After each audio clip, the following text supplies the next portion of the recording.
Assalamualaikum warahmatullahi wabarakatuh. Halo teman-teman eh, mata kuliah Bahasa Indonesia. Perkenalkan saya Bapak Fauzi Rahman.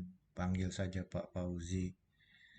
Nah, ini pertemuan pertama kita masih daring, saya akan memberikan materi tentang hakikat bahasa, fungsi, serta kedudukan bahasa Indonesia.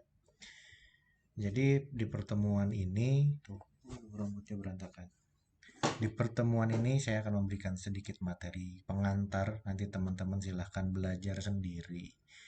Ada tugasnya di situ. Ada nih PPT yang ini, yang ini. Itu juga teman-teman bisa download di LMS-nya.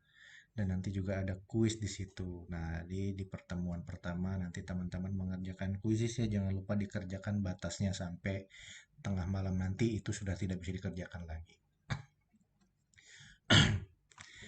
Nah, untuk nama lengkap saya dan gelar saya teman-teman bisa lihat di Sika. Nah, saya pikir juga di jadwal ada nama saya. Nomor saya juga udah ada grupnya. Jadi kalau mau kontak-kontak saya langsung aja di grup, oke? Nah, materi pertama tentang hakikat bahasa, fungsi serta kedudukan bahasa Indonesia. Pertama sih saya selalu mikir kenapa ya anak DKV kok harus belajar bahasa Indonesia. Ternyata tidak semua anak DKV itu bisa menulis, teman-teman.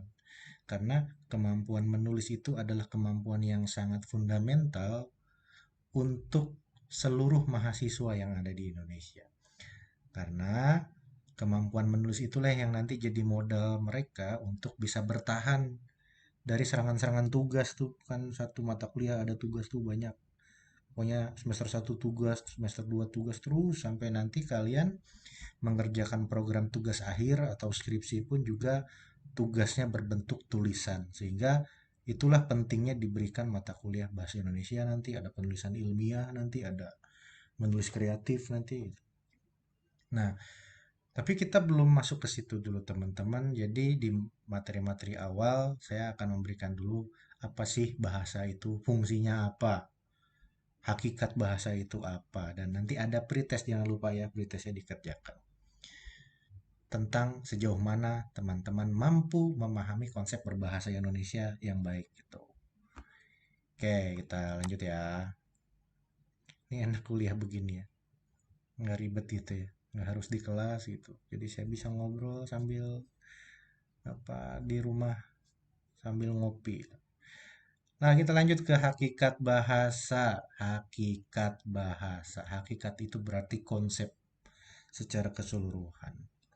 Ini ada Pak Harimurti Kridalaksana. Semoga beliau diterima di sisi Allah Subhanahu wa taala karena memang sudah apa almarhum ya. Kita doakan sama-sama kepada Pak Harimurti. Menurut beliau, bahasa adalah sistem lambang bunyi yang arbitrer. Nah, arbitrer tuh tiba-tiba ting, apaan tuh arbitrer? Gitu. Nah, nanti kita jelaskan di slide berikutnya ya. Ini kita habisin aja dulu nih. Sistem lambang bunyi yang arbitrer yang digunakan oleh para anggota kelompok sosial kita. Kita itu kelompok sosial. Untuk bekerja sama, komunikasi, dan mengidentifikasikan diri. Sistem lambang bunyi, kenapa disebutnya lambang dan bunyi? Lambang, bunyi, lambang is bisa dilihat, bunyi itu bisa didengar. Lambang itu kalau di bahasa berarti bahasa tulis tuh, tulis huruf-huruf A B C D itu yang ada tulisannya tuh, yang bisa dilihat pakai mata. Itu sistem lambang. Ada sistem bunyi, itu bahasa lisan tuh. Jadi ada bahasa tulis, ada bahasa lisan yang kita menyebutnya dengan konsep sistem lambang dan bunyi. Karena bahasa tidak melulu bahasa yang ditulis. Bahasa juga ada bahasa yang diucapkan. Nanti perbedaannya jelas tuh bahasa lisan sama bahasa tulis. Di pertemuan-pertemuan berikutnya akan dijelaskan secara lebih detail. Apa sih bedanya bahasa lisan dan bahasa tulis. Arbitrary itu apa? Nanti di slide berikutnya. Pokoknya arbitrary itu intinya eh, apa apa ya namanya serta merta lah suka-suka gitu yang digunakan oleh para anggota kelompok sosial kita kelompok sosial untuk kerjasama komunikasi mengidentifikasikan diri. Nah, Lalu ada Pak Parera juga bilang bahasa itu sebagai alat komunikasi yang berperan untuk memudahkan orang melakukan interaksi dengan orang lain. Of course, bahasa itu digunakan untuk interaksi sama orang lain. Sejauh ini iya. Mungkin kalau Gus Samsudin berinteraksinya sama makhluk lain kali, tapi kalau kita kan sama manusia lah ya, tidak dengan makhluk yang bukan manusia kecuali mungkin orang-orang yang mengaku diri mereka adalah indigo, indigo ya, yang bisa mengaku bisa berinteraksi dengan makhluk lain selain dengan manusia. Tapi kalau Pak Parera secara ilmiah menjelaskan ya bahasa adalah alat komunikasi untuk memudahkan kita berinteraksi sama orang lain. Sama teman-teman kita, sama orang tua, sama gebetan, sama bestie, whatever lah pokoknya. Nah, itu pengertian dari Pak Harimurti dan Pak Parera. Ada dari KBBI.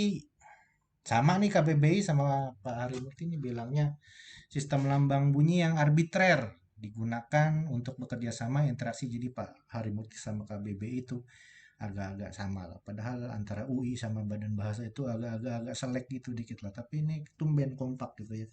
Ya kita ikutin aja lah. Oke, jadi next slide. Jadi nggak usah lama-lama lah ya ngobrolnya. Tadi apa sih?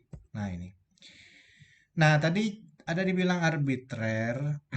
Arbitrer itu sebetulnya cuma salah satu dari ciri bahasa teman-teman. Ada berapa nih ciri bahasa? Satu, dua, ada 12 di sini. Ada sistem lambang bunyi bermakna arbitrer, konvensional, produktif, unik, universal, dinamis, bervariasi, manusiawi. Pertama, sistem bahasa itu adalah sistem. Sistem itu berarti disepakati. Sistem itu mengatur. Jadi bahasa itu mengatur uh, cara manusia untuk berinteraksi dengan orang lain, mengatur cara manusia untuk bersosialisasi dengan orang lain. Tanpa ada sistem yang baik, maka suatu bahasa tidak akan bisa digunakan oleh suatu masyarakat. Bahasa itu punya sistem, punya kodifikasi. You know, zaman sekarang ada anak alay, zaman dulu juga ada anak alay. Dulu ada bahasa-bahasa seperti prokem gitu, bapak jadi bokap, eh, terus sepatu jadi sepokat. Itu kan punya sistem dia. Ada sisipan oka tuh di tengah-tengah. Jadi bapak jadi bokap, sepatu sepokat, mati jadi mokat. Ada sistem. Tanpa ada sistem yang jelas, maka bahasa tidak bisa digunakan dan tidak bisa berterima gitu. Misalnya kita secara pasif, saya memakan nasi. Itu sistem aktif tuh. Nasi dimakan saya. Nah, itu sistem pasif tuh. Tanpa ada sistem yang jelas, maka bahasanya tidak bisa dipahami. Sistem lambang bunyi. Tadi sudah saya jelaskan, lambang itu bahasa tulis, bunyi itu bahasa lisan. Bunyi aja nggak bisa termasuk bahasa ya. Bunyinya harus yang memiliki makna gitu. Jadi kalau bunyinya tidak bermakna ya berarti tidak termasuk ke dalam bahasa. Apakah burung yang cuit-cuit-cuit atau ayam yang berkokok itu termasuk bunyi bahasa? Itu disebutnya bahasa ayam tapi tidak memiliki sistem, teman-teman. Sehingga kita tidak menyebut itu sebagai bahasa yang bersistem. Ayam mengeluarkan kokokan itu sebagai kode aja, kode dan insting untuk menunjukkan bahwa dia lapar, bertemu sama temannya, atau melihat gejala-gejala alam itu mereka yang paham. Mungkin di antara teman-teman ada yang paham bahasa ayam. Mari kita diskusi. Yang berikutnya, sistem lambang bunyi bermakna. Of course bermakna. Tadi lambang bunyi kalau nggak bermakna berarti tidak disebut sebagai ciri-ciri bahasa. Punya makna. Misalnya, kalau lagi mau makan nih sama gebetan misalnya nih ya. Sayang, sayang, mau makan ah, gitu. Mau makan apa kamu? Tadi bilangnya pasti terserah itu kan bermakna. Aku mau main futsal ya, nggak apa-apa kan? Terus gebetannya bilang ya udah nggak apa-apa. Nah itu juga bermakna. Maknanya sebenarnya apa-apa. Terserah juga bermakna. Itu juga artinya terserah itu dia punya makna implisit. Yang mana si laki-laki harus paham. Padahal laki-laki tidak paham. Begitu aja terus. Nah, bermakna itu lalu ada arbitrer. Arbitrer itu adalah tidak ada hubungan wajib antara kata sama maknanya. Misalnya pada ini kopiah ya. Kenapa arbitrary itu misalnya ini ada kata kopiah nih. Kopiah, ini bendanya. Tidak ada hubungan wajib antara kata kopiah dengan benda kopiah. Maksudnya begini, kenapa benda ini disebut kopiah itu tidak bisa dijelaskan teman-teman. Itu kesepakatan masyarakat aja. Tidak ada hubungan kenapa hewan berkaki empat dan bunyinya ngeong-ngeong itu disebut kucing. Tidak bisa dijelaskan kenapa itu disebut kucing. Coba kalau ada pertanyaan, kenapa itu namanya kucing? Ya karena berkaki empat lah, sapi juga kakinya empat.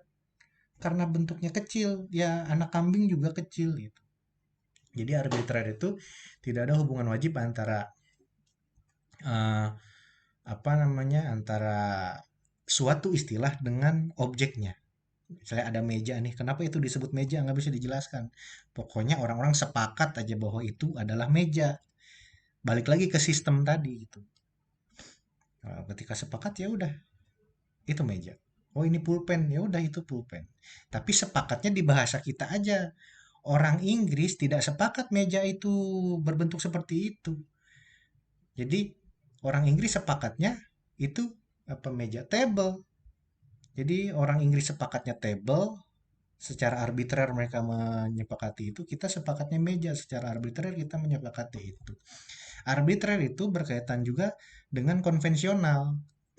Nah, bahasa itu harus disepakati, teman-teman. Konvensional, konvensif, kesepakatan. Konvensional itu kesepakatan. Tanpa ada kesepakatan, maka orang tidak akan saling memahami. Sepakat dulu. Misalnya tadi meja tuh, orang saya sama kalian sepakat bahwa suatu alat yang digunakan untuk menaruh barang, apa, menaruh makanan di atasnya gitu, yang berbentuk kotak, ada yang bulat, itu namanya meja, itu kita sepakat. Alat yang digunakan untuk menulis yang berisi tinta, itu namanya pulpen, itu kita sepakat. Konvensional, bahasa tidak akan bisa digunakan dalam suatu komunitas masyarakat misalnya tidak disepakati, nggak bisa. Makanya orang Inggris ketika masuk kita tidak konvensional mereka, karena mereka memiliki standar konvensionalnya sendiri. Nah, kita gitu ya, kita bilang pulpen ya pulpen. Ketika orang Inggris ke sini mereka bilang pen. Pen menurut orang Indonesia itu adalah apa namanya tuh sambungan untuk tulang bagi orang-orang yang tulangnya rapuh, tuh pen tuh orang Indonesia bilang tuh. Bahasa itu produktif, of course produktif. Jadi banyak bahasa-bahasa baru, misalnya layanan tanpa turun, lantatur untuk menggantikan kata drive-thru. Ada basement, padanan katanya ada rubanah atau ruang bawah tanah. Ada, itu kan kosakata-kosakata yang muncul karena ada istilah-istilah baru yang harus dipadankan. Misalnya tadi apa tadi tuh lantatur tuh drive thru, ada rubanah tuh ruang bawah tanah, ada apa ini namanya nih headset headphone, kalau di bahasa Indonesia namanya perangkat jemala teman-teman.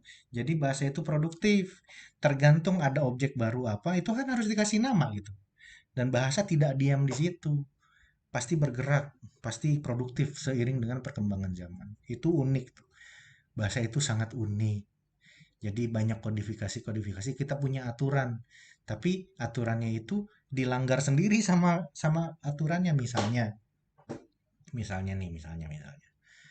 Eh, kata dibalik nih ya. Dibalik itu nih misalnya nih, ini dibalik nih, saya balik begitu itu namanya dibalik tuh.